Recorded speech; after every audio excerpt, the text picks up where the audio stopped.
hello. Can everybody hear me? It is finally time for this much awaited evening where we are getting to sit with our youth collaborative, who I can assure you have a lot to say.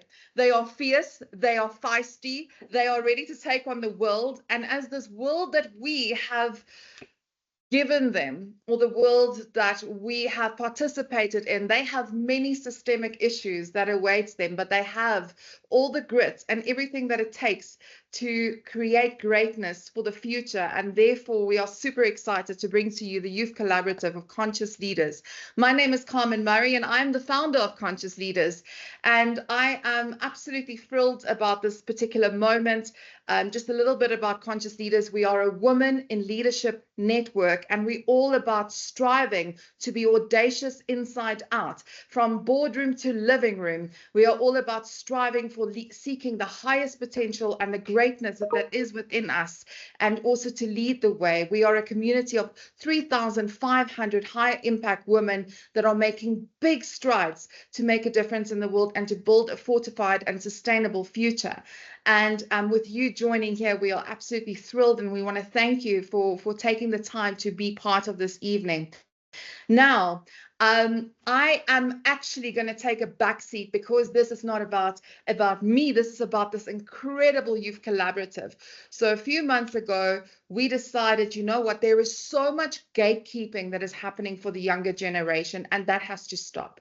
And we thought, well, the only way we can do that is creating a platform or a place where we can have a mentorship program where women that is in leadership in the youth can actually use this opportunity to do something great and use the platform to have their voices heard.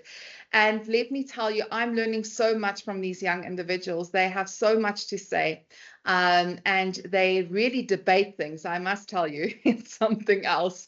They push my boundaries, and they will tell me, listen, Carmen, you got to go harder into this topic. So I'm like, this is really going to be incredible.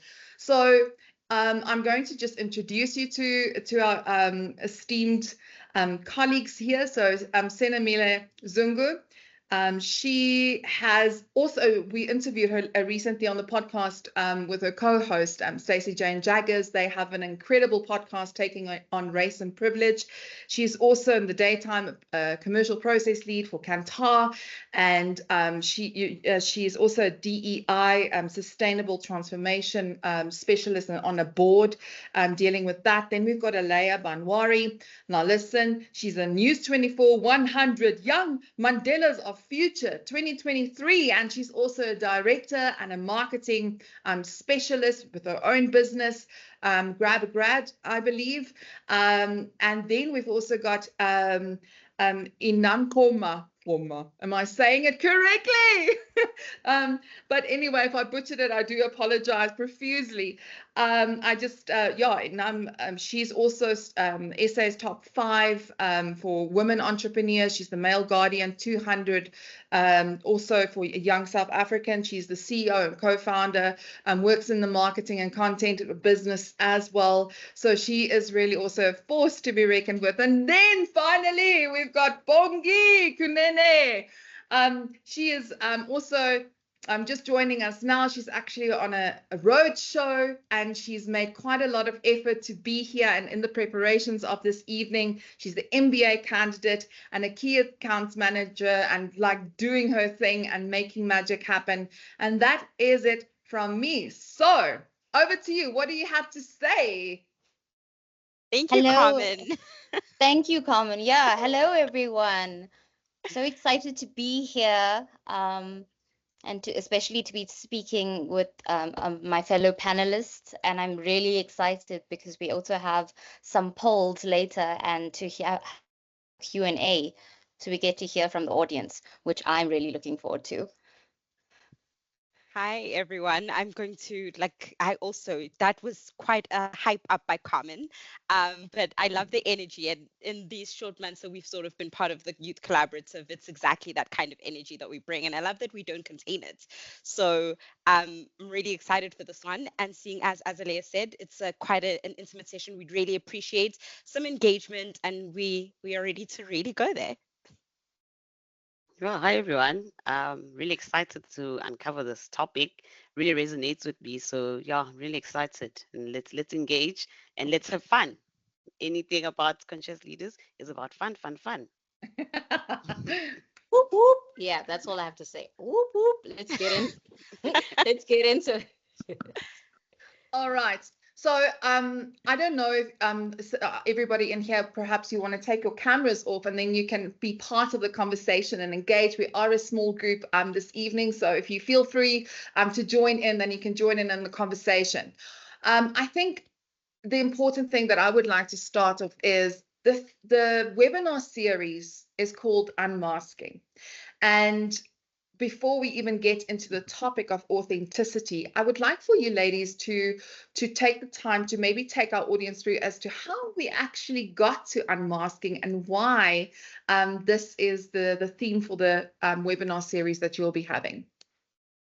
Okay, so I will I'll take it upon myself. I think with anything, exactly, unmasking is the name of this webinar series, and we thought it would be really cool to give you context about where it came from, because if you could believe it, it came in the most literal sense. We were on the WhatsApp group, and Carmen had sent us an image, and she said, "What do you think about this being sort of the imagery that goes along with our webinar series?" And we had a group in the cohort that thought this is amazing because it was a lady with a mask. And someone else, actually, it was Inam. Uh, she said, "I love the idea and I love the mask, but something doesn't sit quite right with me with this mask." And then we sort of went back and forth about what was it about the mask that was so triggering.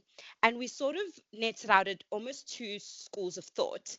We had a lot of the leaders thinking, okay, the mask is actually like it's intriguing. It's attention grabbing. It's actually like it brings attention to what we want to do here. And then the other group was sort of like, okay, but it means like it's a hiding, it's a facade. And then we were like, okay, well, this is actually a topic in and of itself. What does this mask mean? And then the name came. So the image actually came before the name. Which is not something you'd think about. It's like usually the name, then we figure out the imagery. With this sort of thing, the image came before the name because that mask was so triggering. It was so personal to each and every one of us that we were like, let's call this series Unmasking. And when we say unmasking, it's broad enough to be like, let's unmask layers of exactly the societal issues that we deal with. Let's look at mental health. Let's unmask that. Let's unmask professionalism. Let's unmask inequality. So yeah, that's my take on it. Ladies, I'd love to sort of hear your thought process as the conversations were going around in the WhatsApp group and what you thought as all these ideas and these contrasting ideas were coming about. What did you think, Inam, since you were the first person to call to attention the mask? I got triggered. Masks are triggering, guys. COVID was a lot. Hey, anything mask with a mask just triggers me. I think what came for me was I wasn't sure if the mask was a real human or an AI. So I wasn't sure what are we trying to convey. Are we saying that, we are women who are conscious leaders, but we're hiding ourselves behind a mask, or we're showing different layers of who we are? So it sort of triggered a response from me that was, what does this image actually represent? And I understood that because it had different layers, and it had something that was futuristic, and it had something that was very human. And what I liked about it was it was very diverse in its nature, but also like something wasn't sitting right in terms of, is this character hiding, or is it peeling back layers of itself? And that's sort of what sparked the conversation from my side. But I think as we had the discussion in the group, we came to a realization that there's so much to unmask in various conversations, not just the conversation about our logo or our fonts, or literally the brand of the Youth Collaborative. But in a sense, we as young people are going through so much evolution in the workplace, in our home lives. There's just so much happening all at once, and there's different versions of us in different spaces. And this conversation that came up on actually, this is what we can call our webinar series, because we are unmasking so many layers, we're unmasking so many topics, and it will be great to have other people unmask with us, like really get down to the deep core of who we are and what makes us unique as humans and how we interconnect as people in different settings. So I'm excited to go on this trip with the Youth Collab for this webinar that we're kicking off now, but also other conversations that we'll have going forward where we will just keep unmasking layer by layer in different conversations and different topics. Briefly, Aleya and Bongi, so we can get into authenticity. I think for me, it was more of embracing diversity and some sort of bringing diversity into a unified space, because it's been many years where it's black, white, gray, orange. I think for me, the mask was more of just bringing diversity together in a unified space, and explore what we can potentially do away from identifying ourselves a specific way and closing ourselves in a specific sense. So for me, I wasn't really triggered. It was more of an excitement to say, let's shy away from how you look and what you can bring on the table. Yeah. All right, so let's get into it. For you today, we're going to unpack authenticity, right? And authenticity is something that is so complex because of societal expectations, where we show up, our different identities, etc. Let's unpack what unmasking authenticity means in context in a professional setting, and how you've experienced that, and what it means to you to show up your authentic self, or is it something that you put on the shelf? Yeah, I think when we discussed, and I love that we were unmasking authenticity because it's such a starting point, and it's a starting point for everything that we hope to do and achieve in the world, especially what we hope to do with this platform. So when we sort of bonded around, okay, we want to be our authentic selves. Being authentic has not always worked out for us. I think from the time we grow up, there is a message that the world gives to you to constantly box what's acceptable, what's not. And then we internalize that, and then it almost informs how we go out into the world, how we show up. And I don't think and I think this is something that the youth are doing. They're embracing that more than I think the generation before us. And it's disruptive, right? Because it's new. Any sort of change is going to be uncomfortable. And we found as we are sort of navigating and trying to show up as our most authentic selves in all of these contexts, in a family context, in our personal lives, in professionalism, we're finding some friction and things that, again, are whether it's leaders in the space who are like, no, no, no, no, no, no, no, whether it's people that have come before us, whether it's family members. I mean, Gen Zs and younger millennials are always being characterized as entitled, spoiled. And I think that is a grave. I think that's a pity, because I think we really need to reframe that. For me, I see a push from youth in general, as to try and formulate an identity that is so unique to them and embracing that, because I think they've sort of looked to what has happened in the future and they're not interested in being boxed in. We've grown up in a time of extreme disruption. All we've ever known, I mean, think about the past 15 years, all we've ever known is disruption. So what can we really hold true to? What can stay constant if not yourself? What can stay sacred if not yourself? How do you not lose that in a world that is rapidly changing? And I think that's why we see this push to be authentic, but that's not always welcome. At least that's where it sits with me. Yeah, Aleya? oh, sorry. Sorry. I just want to hear from Aleya before I see she's got internet issues. Sorry about that. Sorry about that.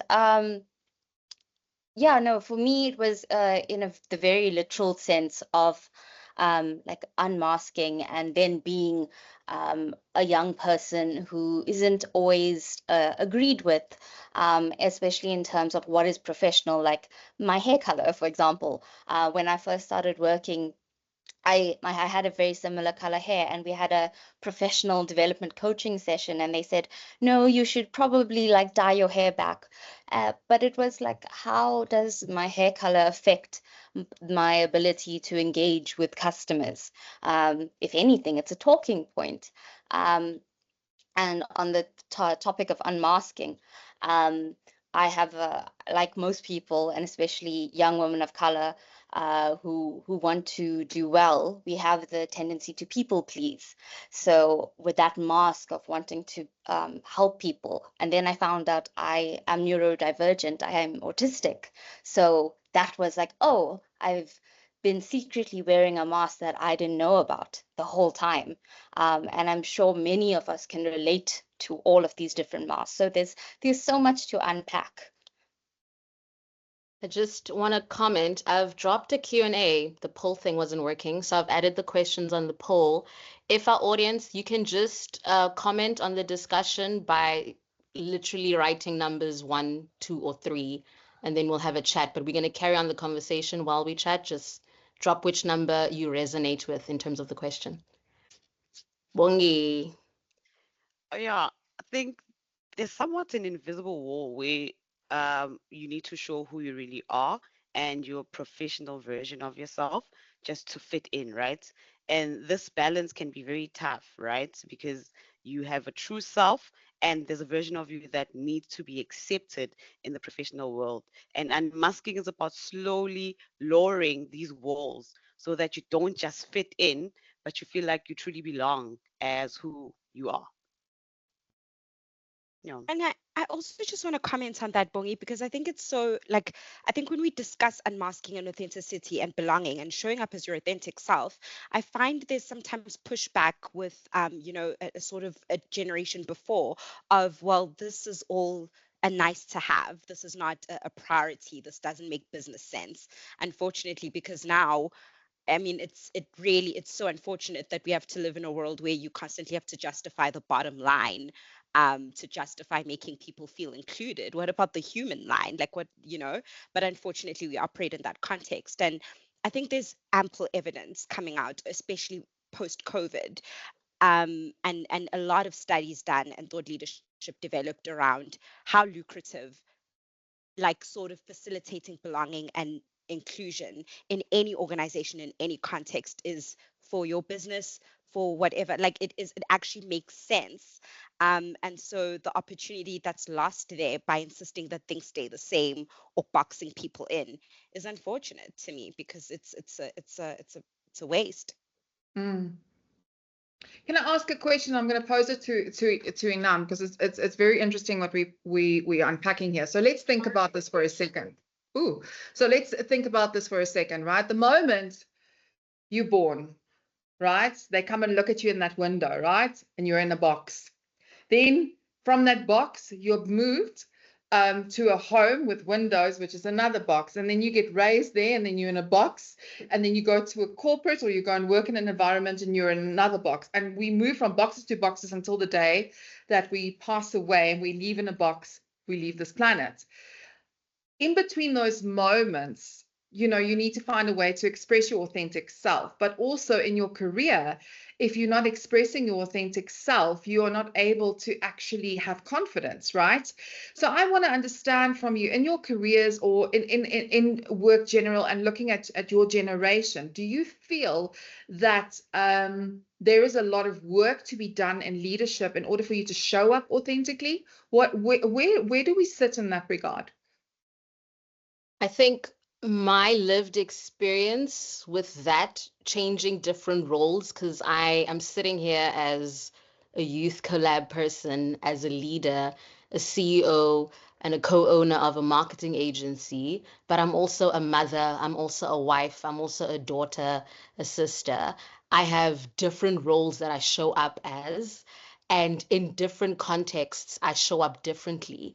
But the things that make me me, so my values, my principles, how I respect people, how I'm kind to people, those things are consistent across. But I know that if I'm speaking to an employee, I'm not going to speak to them the same way I speak to my sister, for example, because I like to tease her, and she's on this call right now. I'm going to tease her afterwards. It's different to how I speak to her, but when she sees me in an office space, and I saw it during COVID. I mean, we were working from home, my husband and I, and he was a circle back guy. And I was like, what? When did I marry a let's circle back person? Who is this person? Because I didn't know this person. What's this character? What? You can do that? Like it's a different setting. You experience someone in a different setting, but you can still see that, no, but this person is being genuine, right? It's still them. Yes, they're wearing a power suit and they're a boss lady, but they are still upholding those values, the same values that they uphold at home. They are not changing opinions because they're in a different space. So I think what's very important for young people is to be aware about how they show up in different settings, aware of what different settings bring out of them. I think people that come from difficult homes, we tend to put up walls. We tend to be defensive. We tend to try to protect ourselves. So when we used to being in a space where we feel enclosed, it becomes hard to open up and trust others. So then you show up in different settings with that baggage that you're bringing from other settings. And I think we need, as leaders, to hold grace and a safe space for people to figure out themselves. We are people that are evolving, right? Who I was 10 years ago is not the same person I am now, even though I'm still in the same company as 10 years ago. People that worked with me back then and people that work with me now are like, when and how did you get to CEO level? Because girl, but I've grown, and it's nice to know, especially when you have leaders that you look up to, that they can see that you are a growing person. You are learning who you are, and they need to create that safe space to let you be that person. That's my opinion on that. I just want to look at the poll quick, the Q&A poll. The question was, what's the balance between professionalism and authenticity? And one being professionalism should take precedence. Number two saying there should be a balance between both. And number three saying authenticity should be prioritized. And I'm seeing the majority of the vote is it should be a prioritize. Whereas one person says, some companies would rather see your professional side than your authentic side. They value professionalism that fits into their brand. That is interesting. Toxic environments. Oh, we have just hit the nail on the head, right? Come on. Hello, Bongi. I What think do you I have to say? resonate Yeah, with that. Yeah. yeah, absolutely. Sorry. 100%, 100%. Well, for me personally, it feels like there is this invisible wall where you have to leave your authentic self at the gate, fit in with the brand, and actually give the bottom line. And then once you go home, you need to take yourself and go back home. So this invisible balance and this wall where it exists in your brain and you know of it. And what worries me is then who are you? How many versions of yourself do you know of? And which one fits for you? Because at this point, you were, as you mentioned, Carmen, you were brought up in a specific culture ritual. You grow up, you go to varsity, you practice those cultures and rituals. You get to a professional space, and there's another brand thing that you. Then who are you authentically yourself? I think for me, it's resonating to. I need to bring it back to myself to sort of say, who is this Bongi at this age of 33? And it's buffering my mind, honestly. You have a specific example you want to share with us there, Bongi? I feel like you're passionate. What do they do to you? You don't have to share names. Like a I'm protecting the situation, brand. a situation where you felt like you had to leave a part of you at the gate to deal with the bottom line. Can you dig deeper in that? And then Natalie also asked, well, she commented that the definition of professionalism is difficult for her. Like, what do we even mean by showing up professionally? Like, who is the one that sets the bar and the tone for what is professional and what is not? Can you elaborate a bit on that? 100%. I think on a personal scale, if I can make an example where you have to forget element of yourself, I come across as a very loud, bubbly person, and when you go into other meeting rooms and you need to host or hold the meeting, you need to just tone it down a little so that the message is being sent across. And in terms of professionalism, really, it's broad. For me, it can be just be yourself as long as we reach the bottom line. For the next person, you need to start from how you behave all the way to how you conduct yourself to the bottom line. Yeah. And I think, I resonate with that so much because I also had such a personal experience of being in a workplace that I characterized as very toxic. And I think the thing with authenticity, and I've had conversations with people, Bongi, you speak about sort of like your extroverted personality. I had a friend and she's very like extroverted, and in her organization, she was asked to please tone it down. Like, you're being too loud, you're the loud black girl, please tone it down. And then clients came in from overseas. And first of all, they asked her, oh my goodness, can you please give them the tour of Soweto? So they get to pick and choose which part. They're like, but you're so outgoing, you know everything. And then not only that, after they had called her in to please tone it down, like, whatever, in that very same breath, they asked her to host an event for the company and be the MC. So it was such an important lesson for me when I was in an organization that characterized, some of my traits as being like, not fitting in the mold. And I think it nearly broke me. I actually suffered a burnout at the age of 24. And it's simultaneously the best and worst thing that's ever happened to me. First of all, I used to think that burnout was like something you just needed a holiday to recover from. And also, I just never heard of a young person burning out. Like, what in the world?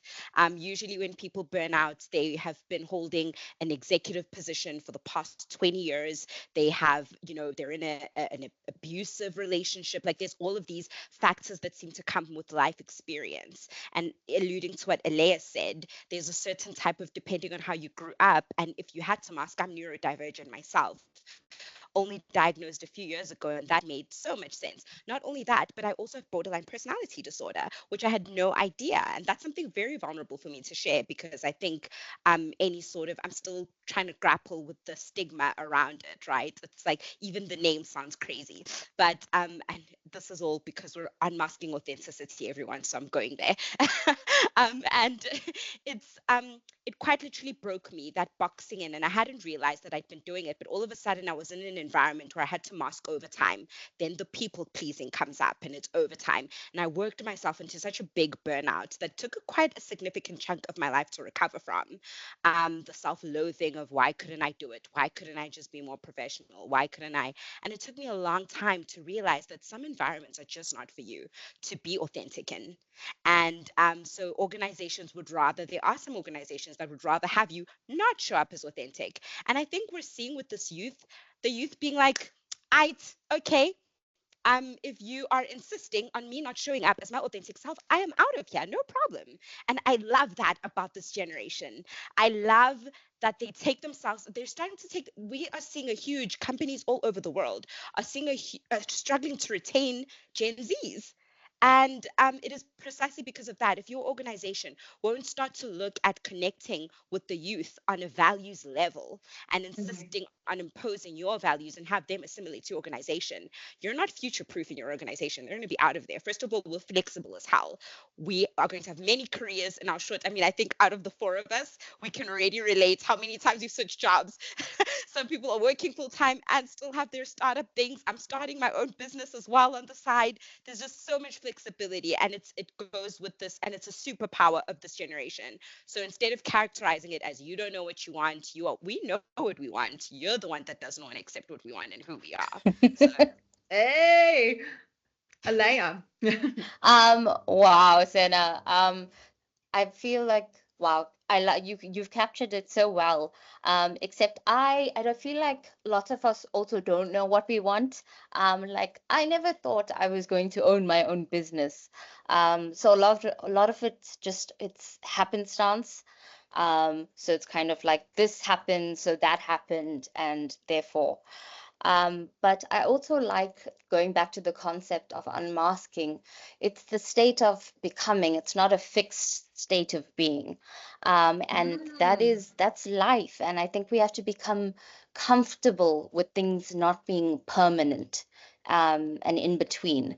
And I think that's where it's hard to be authentic, because we live in a very complicated world, and there's lots of wicked problems. So it's not like this is bad and this is good. It's more complicated than that. It is not black and white, let's say. Mm.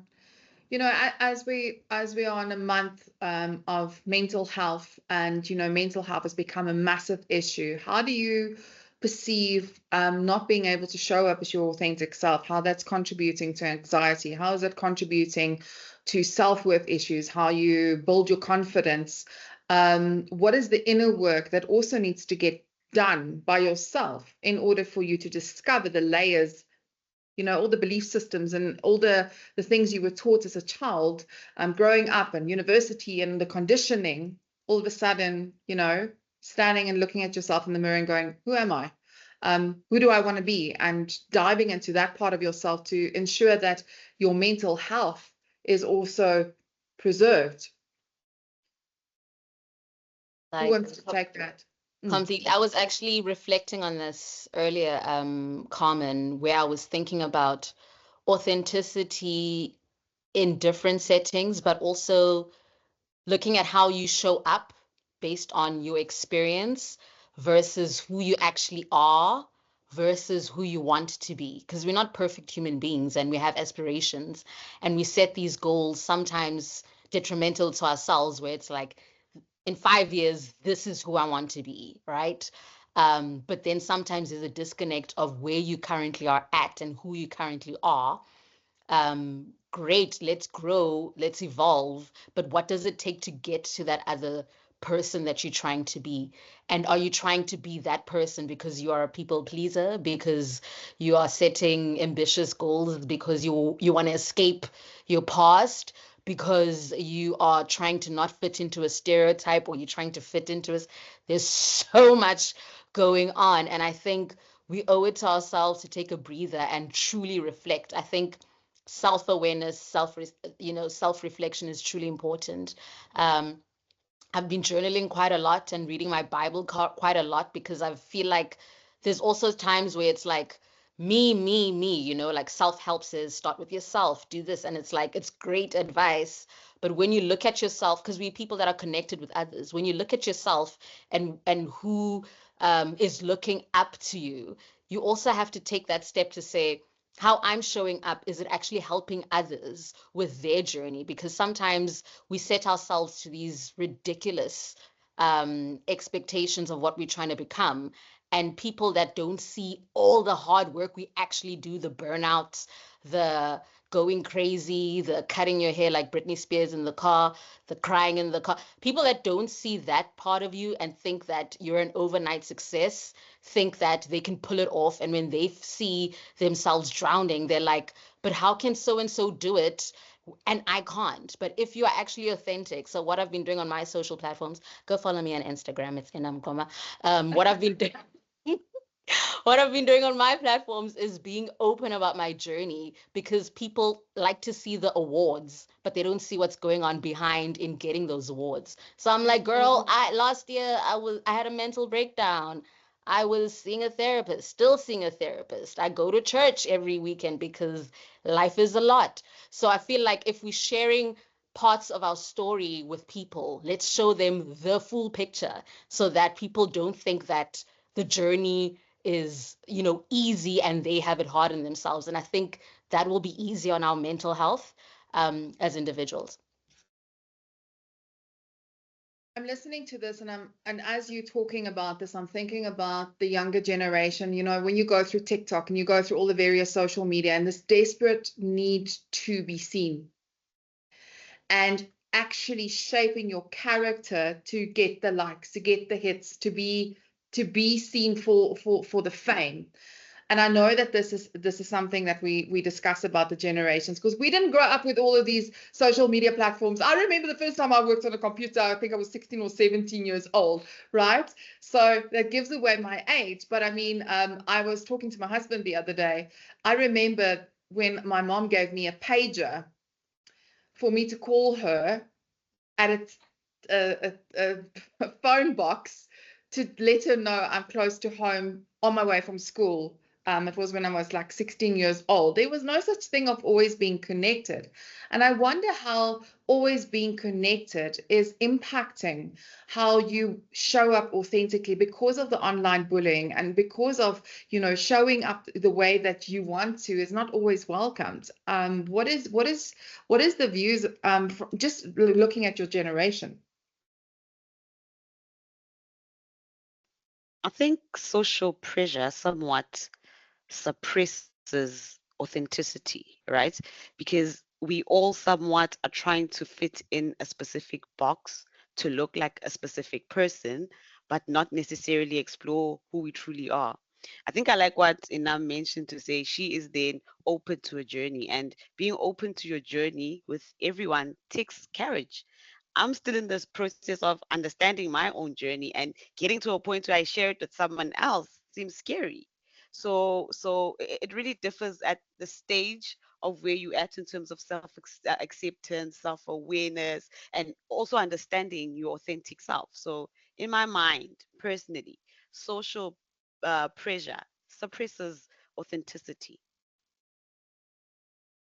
I Yeah. couldn't agree more. If I could just comment here, because I'm particularly like, if it's anything else I need to get out of here, is, you know, it's not only, it's exactly those social pressures that come from family, professional environment, social media, so many pressures and like societal norms are constantly chipping away at that. I think part of the journey, as both Inam and Bongi have mentioned, to me, a game changer was finally, I just, at some point, as I was sitting in the throes of burnout, it sank in that if I'd lost so many things because of the burnout, because I was being inauthentic, and I was quite literally chipping away at my mental health. And it just sank in that there is a grief that comes with unapologetically living as your full self. So when I stepped out into the world, and I now, it started at home, it started with my relationship with my parents, it started with my romantic relationships. I'd been masking for so long, and when I dropped it, the people that had benefited, be it work, be it whatever, that had benefited from the masking and the boxing in, all of a sudden step back and were like, no, no, no, we don't know this version of you. Like, go back, go back, go back, go back.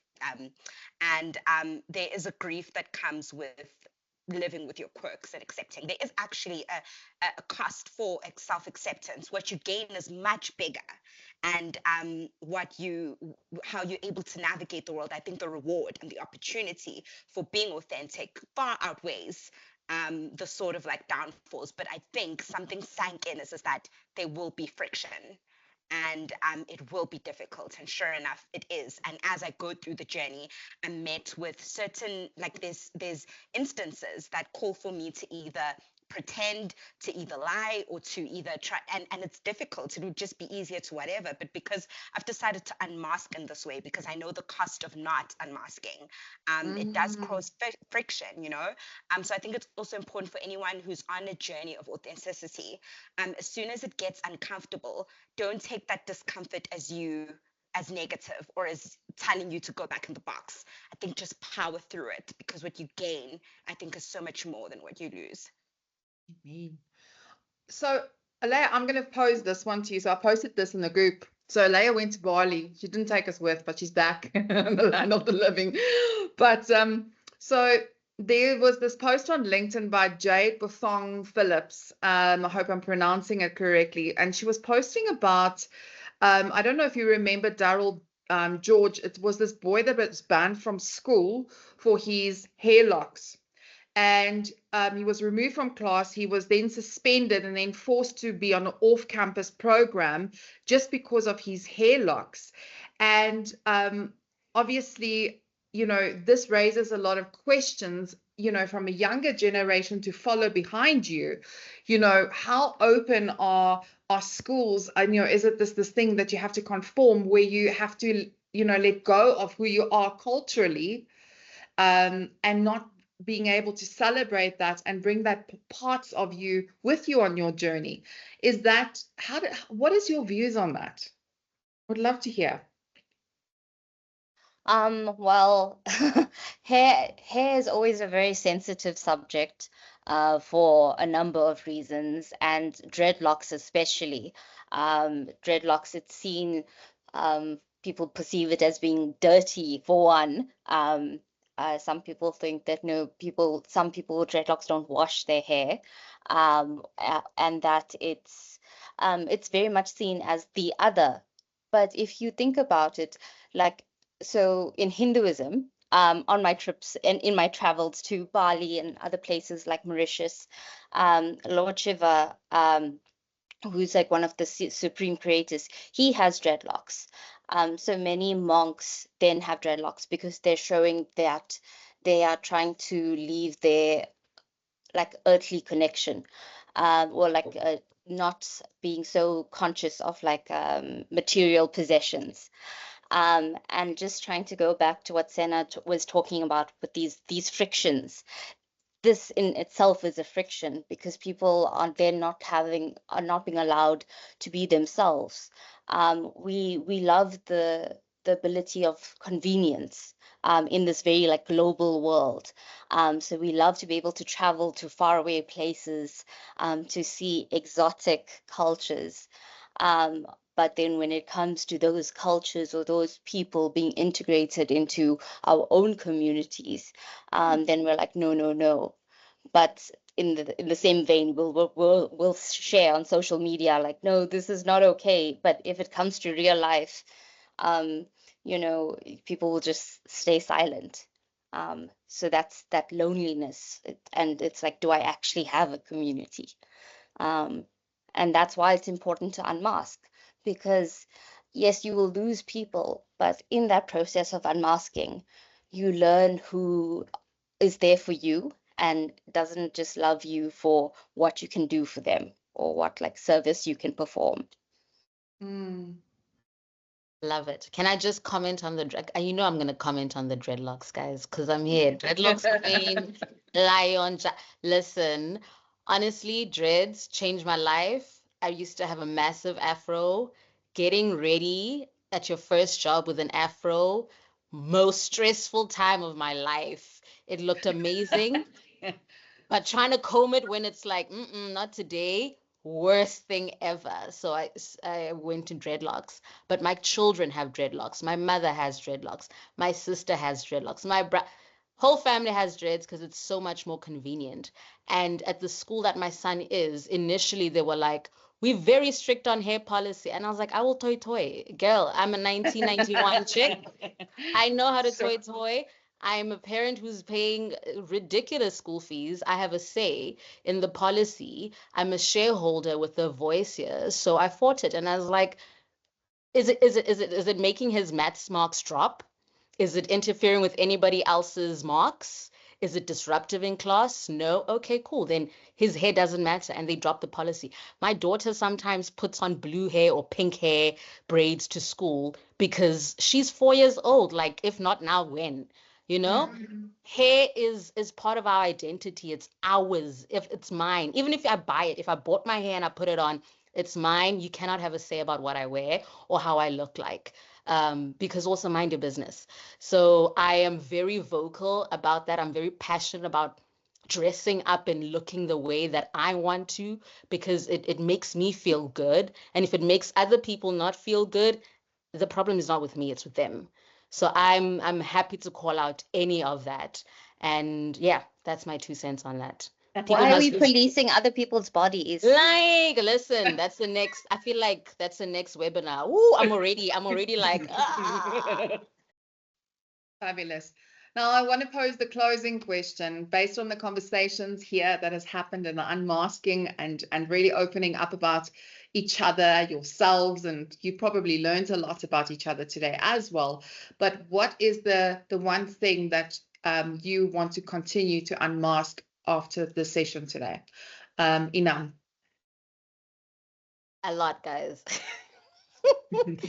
A lot. I want to mask. I like what Sena was saying about religious contexts and us jumping to have a voice for others when we don't even know their contexts. The deeper I've been exploring my religious journey this year is I've learned there's so much I don't know. There's so much I've been making assumptions on, and the more I'm reading more texts that are not just based on my context, it's a lot that we don't know, but as humans, we are so quick to judge. And I think we need to take a step back. And again, I'm like a broken telephone, guys. Self-awareness. Go back to looking at yourself before you look at others. Just look what's in your heart. And what I've realized is we view the world through our lived experiences. So we looking at what's happening in different spaces in the world, we literally looking at it based off what we know, not what they know, what their context is, what they feel. And I think we as people, young people specifically, before jumping to the latest trend on TikTok and commenting and having an opinion without actual insight and research, it's going to hurt people. We're hurting each other. We need to learn more about ourselves, and then we can make an informed opinion or choice. But also, like, yeah, unmask within, unmask from the heart. Yeah, Aleya. Thanks so much. That is so true. I think that you have to self-reflect. You have to go back and sit with yourself and sit with those uncomfortable feelings. Because if you don't, your body will. There's a book called The Body Keeps Score, and it's literally like your body will remember what happened. And if you look at the environment around us, exposures for especially for women, so people who are mums, um, what we may face in our life in terms of like health criteria, that it could be from like our grandparents' generations. So it's really important to have those intergenerational discussions. So I really want to hear from the audience. What do you think is like the biggest barrier to embracing authenticity? In your personal lives, in the workplace, just as we wrap up. Um, and what do you want to unmask going forward? I think for me, it would personally be customs and where I genuinely come from my forefathers leading me to this space, because I personally believe I need to understand where I come from in order for me to know where I'm going. So I am purely unmasking who I am and where I come from. And yeah, on a emotional space, let's know this person. Let's meet and know this person. Yeah. Oh, I see my sister's on this call because I was and I actually need to I think for me, she'll know this. It's you know, the journey for me is that I grew up in an environment where I was told that my life was going to look a certain way. I looked around me and examples of women and what they were doing. Their life took on a certain trajectory, and very much for me, unmasking what this means in this period of my life is reckoning with my life is not going to look like that.